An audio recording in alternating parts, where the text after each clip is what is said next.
समस्याएं, हर एक के जीवन में समस्याएं आती हैं जाती हैं और हर एक व्यक्ति समस्या आने के पश्चात उसका हल निकालने में लगा होता है। किंतु जैसे ही समस्याओं का अंत हो जाता है हम प्रसन्न भी हो जाते हैं और असावधान भी हो जाते हैं।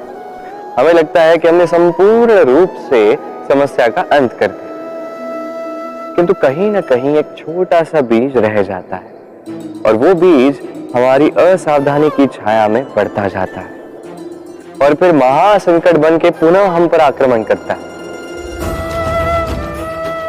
ये संकट किसी भी रूप में आ सकता है, कोई शत्रु हो सकता है हमारे, या कोई महामारी भी हो सकती है।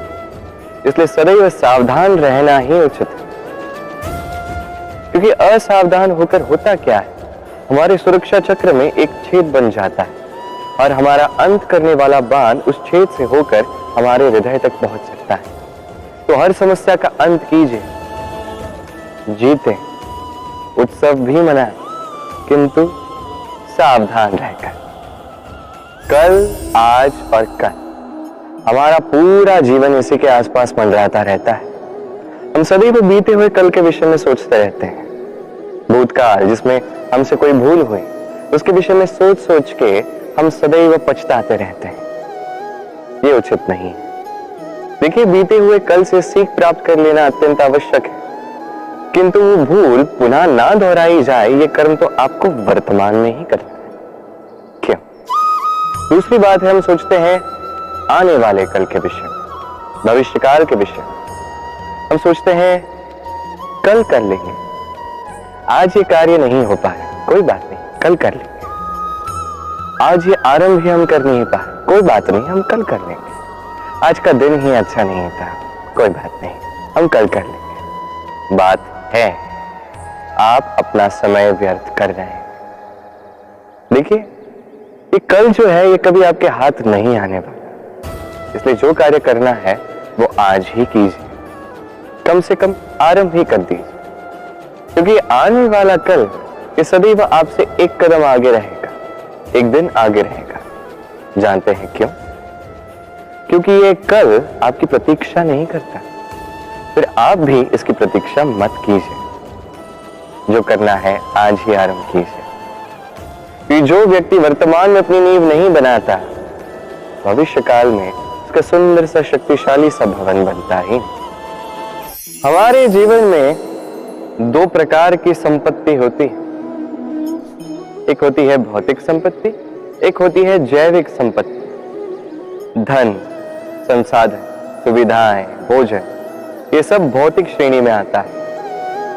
व्यक्ति, मित्र, परिवार, हमारे अपने संबंधी जैविक श्रेणी में।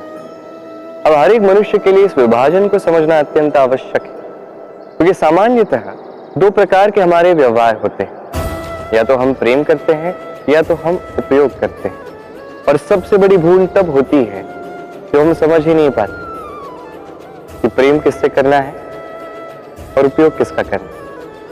हम भौतिक संपत्ति से प्रेम कर बैठते हैं और उपयोग करते हैं जैविक संपत्ति का, जबकि अनुचित है। जैविक जीवों से प्रेम कीजिए और भौतिक संपत्ति का उपयोग कीजिए। जिस दिन आप में यह विवेक आ जाएगा कि किससे प्रेम करना है और किसका उपयोग करना है, उस दिन आपके जीवन में केवल शांति ही शांति होगी। क्या आपको स्मरण है कि आपकी पिछली बार हार कब हुई थी? आपसे भूल कब हुई थी?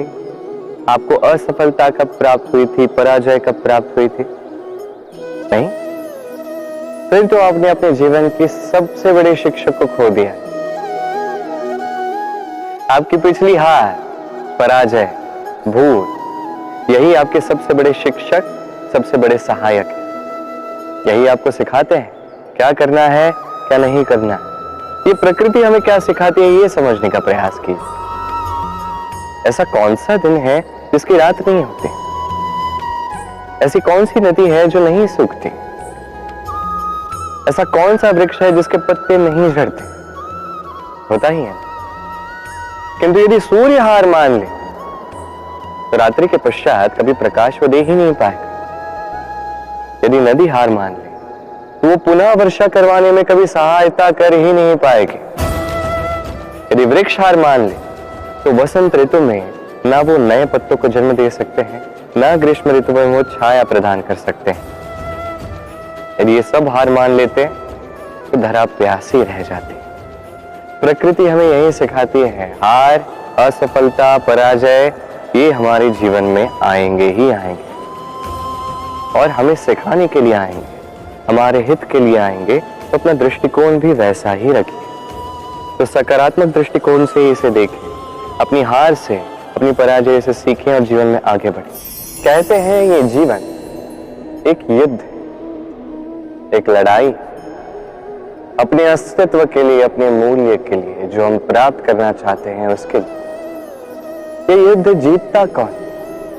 युद्ध जीतता है एक योद्धा। अब अधिकतर बार हम युद्ध में भाग नहीं लेते, स्वयं को समझा देते हैं कि हम तो योद्धा है नहीं। परंतु ऐसी बात नहीं।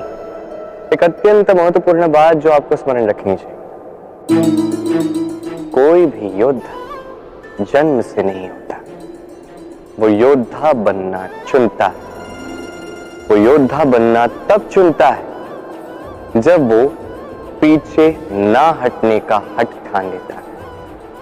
यदि उसके समक्ष बुराई हो, उसका विरोध करने का हट ठान लेता है, तभी वो योद्धा बनता है। कोई ऐसे ही जन्म से ही योद्धा बनकर प्रवेश नहीं करता। आप क्या बनना चाहते हैं?